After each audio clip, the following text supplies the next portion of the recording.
जय हिंद दोस्तों, मैं गोयल आप सभी को नमस्कार करता हूं।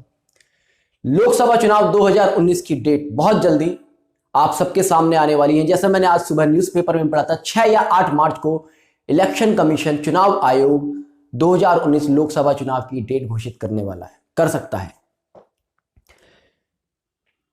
इस समय देश के हर नागरिक के मन में एक सवाल है, देश का अगला प्रधानमंत्री कौन होगा? वो भाजपा से होगा या कांग्रेस से होगा? मोदी जी के समर्थक चाहते हैं कि मोदी जी वापस प्रधानमंत्री बने, मगर कांग्रेस और कांग्रेस के साथ जितने भी दलों ने गठबंधन किया है या जितने भी दल एक महागठबंधन, जैसा कि आप जानते होंगे, कांग्रेस, सपा, बसपा आदि महागठबंधन कर क्योंकि प्रधानमंत्री नरेंद्र मोदी जी इस समय और बीजेपी इस समय सबसे सशक्त पार्टी के रूप में उभरे हैं, तो ये एक महागठबंधन कर मोदी जी को सत्ता से हटाना चाहते हैं। तो ये हर व्यक्ति के मन में इस समय एक सवाल है, क्या प्रधानमंत्री नरेंद्र मोदी जी वापस प्रधानमंत्री 2019 में बनेंगे? कौन जीतेगा ये लोकसभा चुनाव? मुझसे भी कमेंट बॉक्स में काफी लोगों ने इस बारे में पूछा कि अंश जी, नरेंद्र मोदी जी क्या अगले प्रधानमंत्री बनेंगे? हर व्यक्ति के मन में जिज्ञासा है। आज आपके उन्हीं प्रश्नों का जवाब लेकर मैं इस वीडियो में आया हूं। ज्योतिषीय गणना क्या कहती है इस बारे में? यहां मैंने श्री नरेंद्र मोदी जी और श्री राहुल गांधी जी का बर्थ चार्ट ड्रॉ किया है। नरेंद्र मोदी जी जो कि वर्तमान में भारत के प्रधानमंत्री हैं और बीजेपी का अगले प्रधानमंत्री पद के भी दावेदार हैं, और कांग्रेस अध्यक्ष होने के कारण राहुल गांधी जी, और सबसे बड़ा मजबूत विपक्ष होने के कारण राहुल गांधी जी प्रधानमंत्री पद के दूसरे दावेदार हैं। तो जो मेन फाइट है वो इन दोनों कैंडिडेट्स के बीच है। अब इनमें से जीतेगा कौन? पिछले कुछ समय से जिस तरह से बीजेपी की कुछ राज्यों में हार हुई है और कांग्रेस को जिस तरह से भाजपा के विपक्षी दलों का समर्थन मिला है, उससे बहुत सारे लोगों के मन में ये डाउट है, क्या वापस से मोदी जी प्रधानमंत्री बनेंगे? तो आइए इनके चार्ट्स पे हम चर्चा करते हैं। इन दोनों के चार्ट्स में इस समय और आने वाले समय में किसके चार्ट में सबसे ज्यादा प्रबल राजयोग बन रहे हैं? कौन सा चार्ट कहता है कि वो प्रधानमंत्री बनने लायक है? जब हम नाड़ी ज्योतिष में किसी इवेंट की गणना करते हैं, तब हम 3 प्लेनेट मुख्य लेते हैं गोचर में, गुरु, शनि और राहु। अब आप गोचर के इन 3 ग्रहों को इन कुंडलियों में बैठा लीजिएगा। इस समय शनि यहां धनु राशि में गोचर कर रहा है और केतु भी यहां, क्योंकि 6 या 7 मार्च को, 6 से 8 मार्च के बीच में डेट्स आ जाएंगी और अप्रैल में चुनाव होगा, तो उस समय की अगर स्थिति हम लगाकर चलें तो केतु भी यहां धनु राशि में गोचर करेगा। और 30 मार्च को, जैसा आप जानते हैं, गुरु भी धनु राशि में आ जाएगा। तो हम, क्योंकि चुनाव की जो डेट्स हैं वो अप्रैल में आने वाली हैं, तो हम वही ट्रांजिट लेकर चलेंगे यहां, और गुरु भी यहां धनु राशि में चलेगा। ये जो ब्लैक मार्कर से लिखा गया है, ये ट्रांजिट के प्लेनेट लिखे हैं, और राहु यहां मिथुन राशि में आ जाएगा। सेम हम राहुल गांधी जी के चार्ट में भी ट्रांजिट के प्लेनेट बिठा लेते हैं। शनि, गुरु, केतु और राहु, ये जो ट्रांजिट है, अब आप इसको देखिएगा किसके चार्ट में राजयोग कारक बन रहा है।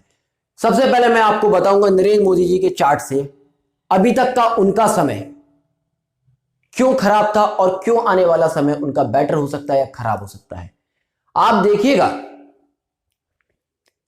इस समय जो गुरु ट्रांजिट कर रहा है वो यहां वृश्चिक राशि में ट्रांजिट कर रहा है,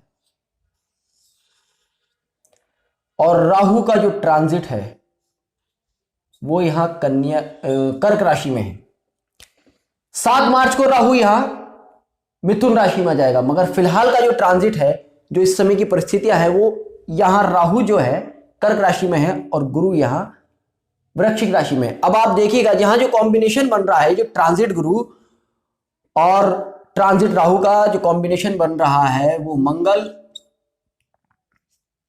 चंद्र राहु, ये नेटल के हैं और इस पर ट्रांजिट के गुरु और राहु आ गए, जो कि एक परफेक्ट धूर्त योग बन रहा है। और धूर्त योग क्या है वो मैंने आपसे अपनी लास्ट वीडियो में शेयर किया है धूर्त योग के बारे में। और अगर आपने वो वीडियो अभी तक नहीं देखी तो ऊपर आई बटन पर आपको उसका लिंक मिल जाएगा, आप धूर्त योग को समझ सकते हैं। धूर्त योग एक ऐसा योग है जो किसी भी अच्छे से अच्छे राजयोग को खत्म कर देता है।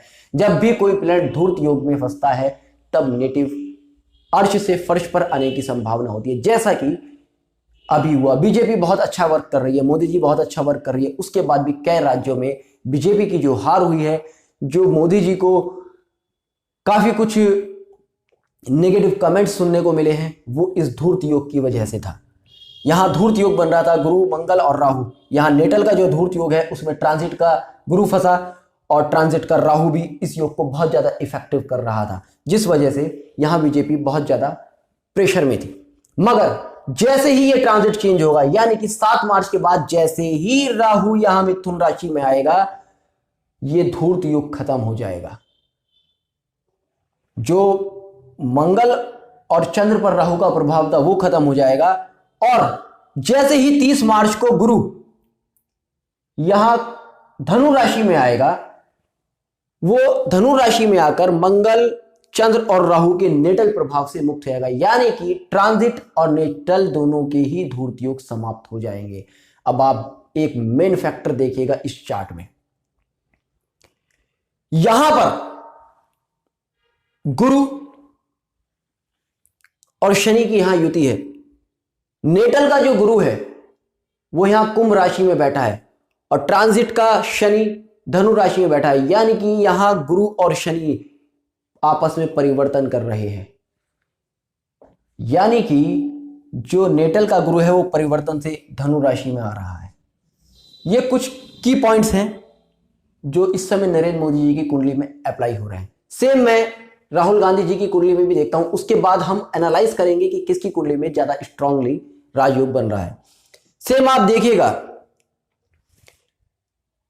राहुल जी का अब तक का जो समय था वो केतु यहां था, राहु यहां था, और जो ट्रांजिट का गुरु था वो यहां था।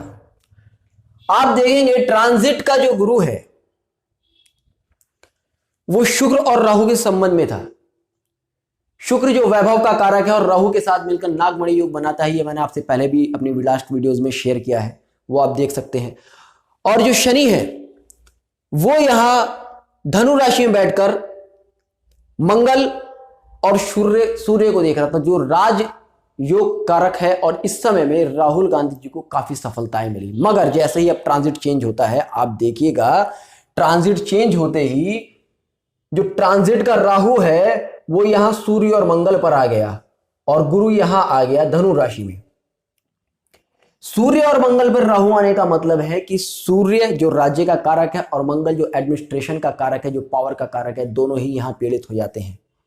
ऐसे में यहां पर राहुल गांधी जी की कुंडली में कोई बहुत बड़ा राजयोग नहीं बन रहा है। यहां राजयोग की बजाय सत्ता जाती दिख रही है। अगर किसी नेटिव की कुंडली में कोई गवर्नमेंट जॉब में होता है तो ऐसे समय में उसकी जॉब भी चली जाती है। गवर्नमेंट जॉब वालों की बात कर रहा हूं मैं, क्योंकि सूर्य जब पीड़ित होता है, क्योंकि सूर्य ही एक वो प्लेनेट है जो हमें गवर्नमेंट जॉब दिलाता है, जो राज सत्ता दिलाता है। सेम अगर आप मोदी जी की कुंडली में देखिएगा तो मोदी जी की कुंडली में ट्रांजिट का शनि और गुरु दोनों का संबंध बन रहा है, जो कि नाड़ी में भाग्योदय कारक है। किस तरह से बन रहा है एक बार मैं आपको क्लियर कर देता हूं। देखिएगा राहु ने राशि बदली, धूर्त योग खत्म हुआ, पहला पॉइंट। दूसरा पॉइंट आप देखिएगा शनि आया यहां धनु राशि में, और शनि और गुरु का, क्योंकि धनु राशि में ट्रांजिट का शनि आया और नेटल का गुरु यहां कुंभ राशि में है, तो यहां दोनों का आपस में परिवर्तन हुआ। जब यहां दोनों का आपस में परिवर्तन होगा तो आप योग मानेंगे शनि और गुरु का। और शनि और गुरु का योग जब भी किसी नेटिव के चार्ट में नेटल और ट्रांजिट का मिलता है तो ऐसे समय में उस नेटिव का भाग्योदय होता है। तो आप कह सकते हैं यहां मोदी जी का बहुत प्रबल भाग्योदय हो रहा है। और इसमें कोई अतिशयोक्ति नहीं होगी कि इस बार मोदी जी पहले से भी सशक्त होकर प्रधानमंत्री बनेंगे। इसमें कोई अतिशयोक्ति नहीं होगी कि इस बार बीजेपी की सीट 300 से ज्यादा आएंगी। दूसरा आप देखिएगा नाड़ी में जो प्रोग्रेशन लेते हैं, मैं उससे थोड़ा सा आपको शनि का प्रोग्रेशन आपको क्लियर करता हूं। शनि का प्रोग्रेशन नेटल का शनि यहां मोदी जी की कुंडली में सिंह राशि में है। जब हम प्रोग्रेशन लेते हैं तो प्लेनेट को उसके एनुअल ट्रांजिट के या उसका जो एक ट्रांजिट का पीरियड होता है उसके हिसाब से मूव करते हैं। यानी कि पहले 30 साल यहां कन्या राशि, यहां सिंह राशि में, अगले 30 साल यहां कन्या राशि में, और इस समय जो शनि का प्रोग्रेशन है वो अपनी उच्च राशि तुला में है। शनि के प्रोग्रेशन क्यों है? क्योंकि शनि कर्म कारक है और किसी व्यक्ति का कर्म ही शो करता है कि वो किस हाइट पर जाएगा। तो शनि का इस समय जो प्रोग्रेशन है वो तुला राशि में है, जो उसकी उच्च राशि है में है, और तुला राशि से शनि पर जो प्रभाव है नेटल के गुरु का है, यानी कि यहां पर पूर्ण भाग्योदय प्रोग्रेशन से भी हो रहा है। तो इस बात में कोई अतिशयोक्ति नहीं होगी, इस बात में कोई डाउट नहीं है कि मोदी जी इस बार 2019 में पूरी ताकत के साथ प्रधानमंत्री बनेंगे। आई होप आपको आज का ये वीडियो पसंद आया होगा। अगर आपको पसंद आया तो please do like, comment and share and don't forget to subscribe my channel. जय हिंद, जय भारत।